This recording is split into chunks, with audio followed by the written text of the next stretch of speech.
Well, hello there. It is great to see you again, and welcome back to another installment of the OKR Cohort video and podcast series. I am your host, moderator, Ryan Ruff, and as always, we have our stars in Miss Denise Canfield and Nizar Koja, the co-founders of OKR Cohort, joining us here in just a minute to jump into another problem that's just facing so many business owners, thought leaders, higher-ups within their organizations on a regular basis. And today we've got a really unique problem that we're going to be addressing, and it's because Denise and Nizar are seeing so many businesses that are becoming more concerned with the fact that the left hand doesn't really know what the right hand is doing.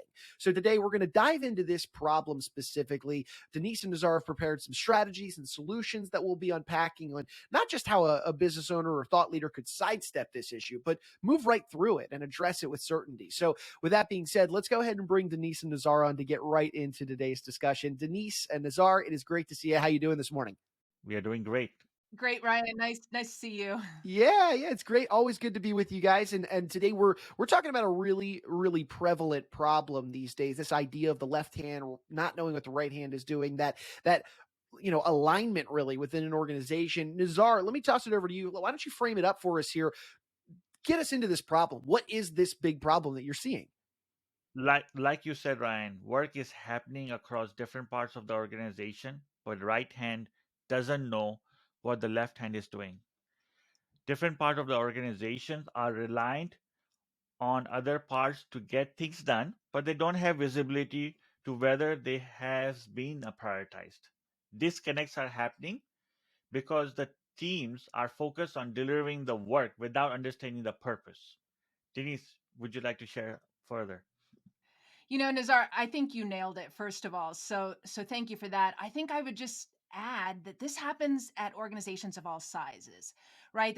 Happens in large organizations where they build that strategy in the boardroom and they're hoping it'll get disseminated by the leaders through the telephone game, in my opinion, or it happens at startups where everybody's going so fast, doing the right things, but they're not connecting and they're not always understanding what other parts of the organization is doing. So don't think this is just somebody else's problem. It's happening in all organizations of all sizes today.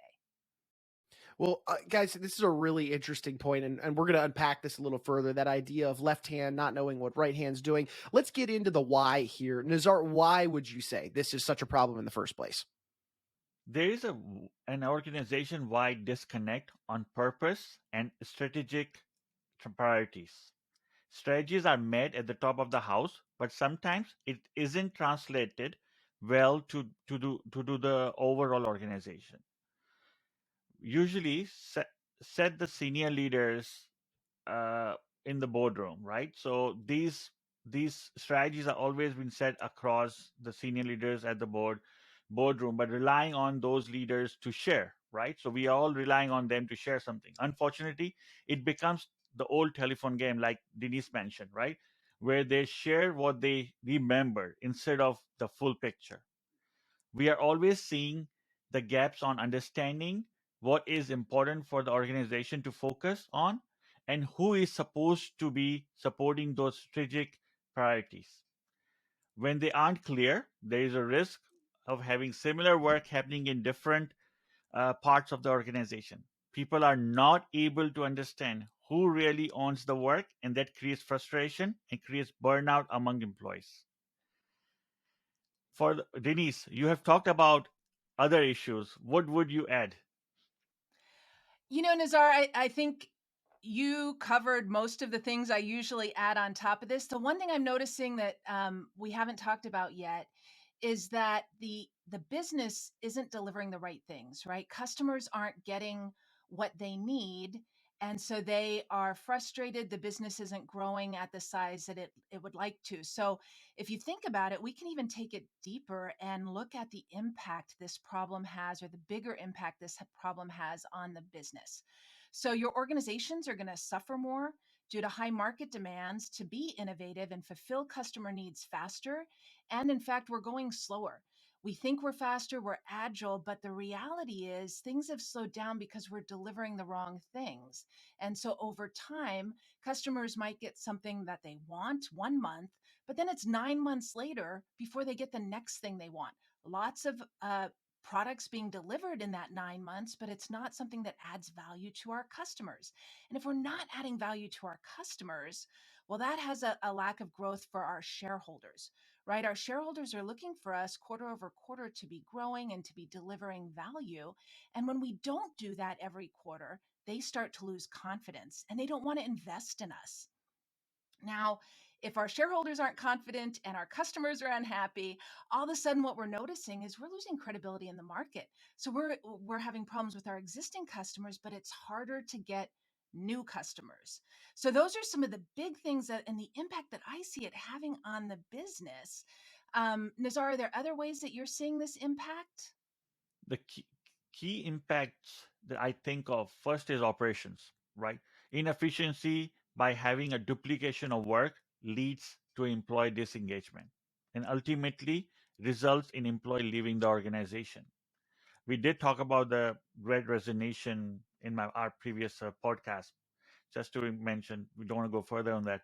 Furthermore, organization with these inefficiency go bankrupt or out of business.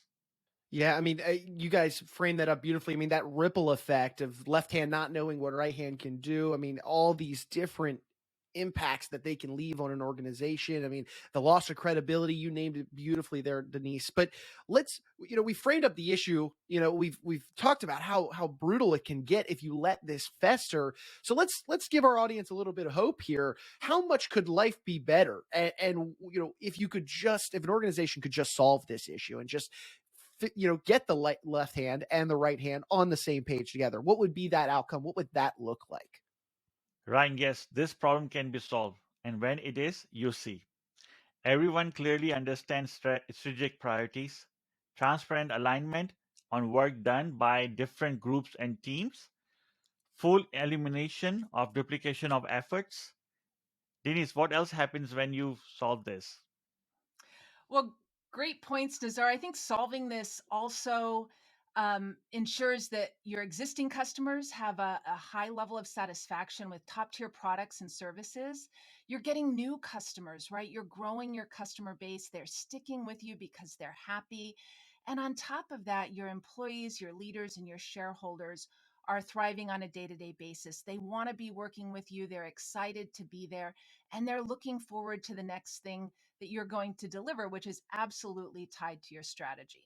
Sure thing. And I think it's very important to know, Denise and Nizar, this is what you guys do on a regular basis with OKR Cohort. You're working with those thought leaders, those organizations to streamline communications, to make them a more efficient business overall. Let's dive a little deeper. Let's share a little bit about OKR Cohort and what it is that you guys do on your daily basis.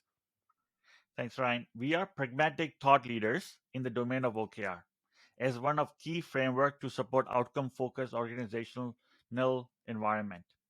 OKR stands for Objective and Key Results. It is a lightweight framework that bridges strategy to execution. Denise, you want to add in some more components? Sure. I mean, I always like to think about we're talking about a problem here, but I always love to frame it up on why we work with people. So leaders hire us to help shift the focus of their organization from activities to outcomes. We embed purpose in their work, help them focus on the right things to get people talking results. So the bottom line is we help organizations get the right shit done. And I would imagine they are grateful and thankful for that process, Denise. But hey, a big part of this series that we're doing here in identifying these problems is that we want to provide some real strategies and real solutions to those that are tuning in and checking this out that they could be implementing even today into their business to get that left hand and right hand on the same page. I understand you guys have something prepared for us today. Could you walk us through, a solution really, or mindset, strategy, whatever it is? Walk us through what a business or thought leader could be implementing even today. Thanks, Ryan. I'll start and I'll ask Denise to chime in. We can cover the 5 key points that will make you successful, right? Have a clear outcomes in the form of OKRs that align with the organizational strategy so they can be achieved collectively. Understand the work that is required to achieve the outcomes. Prioritize what matters, very important, by focusing on value and impact that has been made. Learn to make a tough decision to more effectively deprioritize work. Have cadences and ceremonies to refine the OKRs and to keep narrowing down to the key results that really measure success. Focus on alignment and collaboration through daily and weekly sync. Achieve effective planning through monthly and quarterly outcomes check-ins. This is very important to create alignment among the organization. By having those check-in and sync will make a big difference. Having just an OKRs on the shelf will not help. Maintain reflection and continuous improvement through retrospective, monitor OKRs regularly, and adjust immediately based on what has been discovered. Denise, what would you double click on it? I think Nizar, all those are really critical. One thing I would talk about is that duplication of work. And if we really want to dig into deduping the work in the organization, the most critical item is that vertical and horizontal alignment. You really want to ensure that everyone is engaged in the process and connects their work both vertically up through their line of leaders, but also horizontally. And I'll give an example in a minute. I think if you think about this, when you have an organization where OKRs are created at vertical levels for each team, and there's a process after those initial OKRs to create that vertical and horizontal alignment intentionally throughout the organization, suddenly everybody's really clear on what everyone else is doing. And I love to think about this with an example that we've used that I want to give credit to John Doerr. He had this in his Measure What Matters book. But what's really fantastic is looking at a football team. So many people can relate to football teams and how they work. So think about this. If you have a football team at the top of the house, you have that general manager. And they might have an objective of being the top NFL team. And a couple key results. This might be just one objective, by the way. We're not getting complicated here. Two of their key results, one might be win the Super Bowl, and the other is fill the stands to 95%. So that's at the top of the house. If you go a level deeper, there's two sides of the football team. One is that head coach looking to get the performance, and the other is the public relations side. So for the head coach, he's really going to focus on owning the Lombardi Trophy. So he's going to have key results of hitting 400 yards of passing, being number one in defense stats, and averaging 25-yard punt returns. You'll notice all of those are super aspirational if you know anything about football. And that's how OKRs work. They are aspirational. On the public relations side, they're going to focus on the world knowing and loving the team, right? That's how you fill stands. It's not because people just want to go. They love that team. They feel passionate about it. Think of the Packers. I can't even believe I'm saying that because I'm from Minnesota. But on the public relations side, their key results focus really on filling those stands to 95%, looking for 3 top players who want to sign with them. So making sure you're getting the right talent, and talent is attracted to people who are doing well. The other thing is that you want to have positive mentions by the sports reporters. You don't want to be in the news for negative reasons. So these are good key results for both of those. You can see how they impact each other, right? If you're not getting those results that the top head coach is looking for, it's going to be hard to fill the stands. It's going to be hard to get good players who want to join us. And you're not going to have as many positive comments. They're not going to be talking about how you knock it out of the park. They're going to be talking about other distracting things. Well, if you click deeper, right, under the head coach, you have 3 teams: defense, offense, and special teams. Each of those have their own objective. The defense has to stop them, right? Just stop that other team at all costs. And so they want to let the other team get less than 170 yards in passing, and less than 3 yards per rush. Again, very aggressive key results. But if you're focused on that, you start practicing different things and in different ways. If you look at the offense, they want to stop the scoring team, or they want to be the top scoring team. And their key results are to have 75% completion on passes and to get 400 yards of passing in each game. And of course, the special teams is looking to be game changers. They really want to mix up what's happening across the board. And when they do that, they're averaging 25 yards on punt returns and an average of 70-yard on kick returns. That's almost impossible, right? So that's hugely aspirational. So those certainly help the head coaches or contribute to the head coach's key results and to public relations, right? Now, if you're doing some of those things each game, even if you're succeeding in just one of those teams, you have things that become water cooler topics. So the news staff has items to be able to share. They have the potential to have 3 Sunday featured articles and ways to get public personas out there for the team. Your scouts have a really easy job because you're performing so well, looks like you're having fun. So they get to highlight colorful players and look to bring in really top 3 draft picks. So your OKRs, when you align them vertically from the football GM to the head coach to the team, or from the football GM to public relations to the news staff, you can see how each of those contribute up through the organization, but also how important they are horizontally. If the head coach doesn't deliver on great games, it's really hard for the public relations team to fill the stands and to get the right players.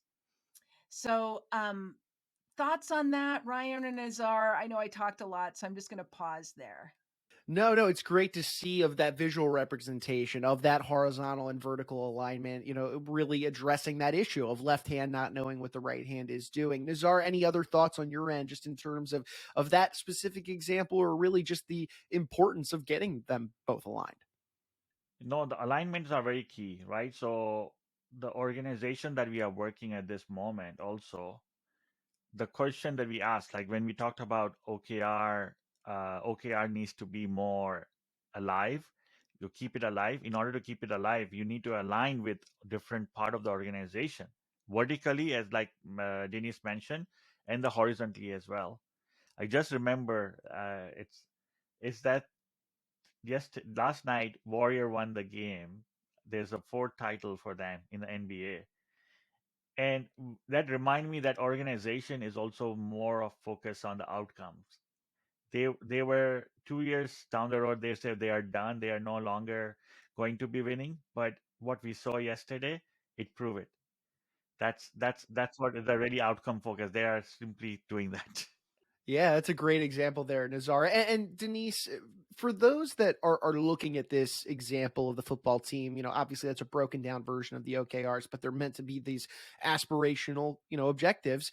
When they're looking at that example, and maybe, in the back of their mind, I'm sure they're thinking about their own unique organization. What would you say is a good way that they could, start applying this solution and this framework, this mindset, that strategy you just walked through with us?